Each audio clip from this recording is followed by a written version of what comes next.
সুপ্রিয় দর্শক, আসসালামু আলাইকুম। সাবিহাস রেসিপিতে আপনাদের স্বাগত। আজকে আমি মিষ্টির দোকানের মতো আফলাতুন মিষ্টি তৈরি করে দেখাবো। খুবই সহজ তৈরি করা, খেতে অসম্ভব মজার হয়, আর তৈরি করে বেশ অনেক দিন কিন্তু রেখেও এটা খাওয়া যায়। চলুন তাহলে রেসিপি দেখে নিই। এখানে আমি একটি বলে প্রথমে নিয়েছি হাফ কাপ মাওয়া। এটা বাজার থেকে কিনে আনা মাওয়া। তারপরে নিয়েছি গুঁড়া দুধ, নিয়েছি হাফ কাপ। সুজি নিয়েছি 1/4 কাপ। ময়দা দিয়ে দিব 2 টেবিল চামচ। এলাচের গুঁড়া দিয়েছি এখানে 1/4 চা চামচ, আর জয়ফলের গুঁড়া দিয়েছি 1/4 চা চামচ। 1 চিমটি পরিমাণ দিব বেকিং পাউডার। এখানে বেকিং পাউডার বেশি দেওয়া যাবে না, এটা কেকের মতো ওরকম ফুলবে না কিন্তু। এখন আমি সব কিছু খুব ভালোভাবে মিশিয়ে নিব। হাত দিয়ে একদম সব উপকরণ একসাথে ভালোভাবে মিশিয়ে নিতে হবে। এটা মেশানো হয়ে গেলে সাইডে রেখে দিব। এদিকে আমি আরেকটা বলে ডিম নিয়ে নিব। এখানে আমি 3টা ডিম নিয়েছি।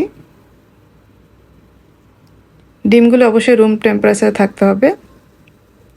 এরপর আমি এখানে চিনি দিয়েছি হাফ কাপ।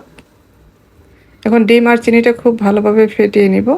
এটা বিটার দিয়ে বিট করা যাবে না, চিনিটা গলে যাওয়া পর্যন্ত আমরা এইভাবে বিট করে নিব। অতিরিক্ত বিট করে কিন্তু এটা ফোম করে ফেলা যাবে না, আমরা শুধু চিনিটা গলিয়ে নিব। যখন চিনিটা গলে যাবে, তারপর এখানে আমি ঘি দিয়েছি 1/4 কাপ।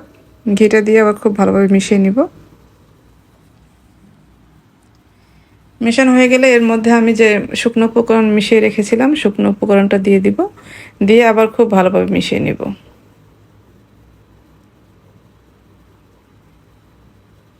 এই তো আমার এটা মিশিয়ে নেওয়া হয়ে গেছে।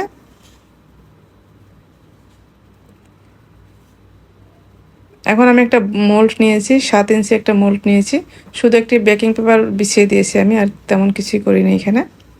এর মধ্যে আমি ব্যাটারটা দিয়ে দিব। এখন আমরা এটা ওভেনে বেক করব 160 ডিগ্রিতে 30 থেকে 40 মিনিটের মতো সময় লাগবে। আমার 40 মিনিটের মতো লেগেছে। আমি বের করে তারপর চেক করে দেখলাম। এখন আমি সুগার সিরাপ দিয়ে দিব। এখানে হাফ কাপ পানি আর হাফ কাপ চিনি আমি জাল করে সুগার সিরাপ তৈরি করে নিয়েছি।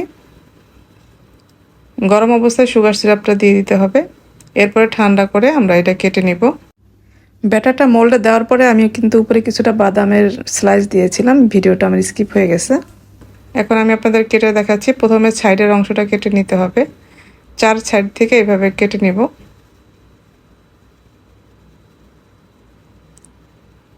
মিষ্টির দোকানগুলোতে যেরকম সাধারণত থাকে আফলাতুন মিষ্টিটা, আমি ওই রকম সাইজটা করে কেটে নিব।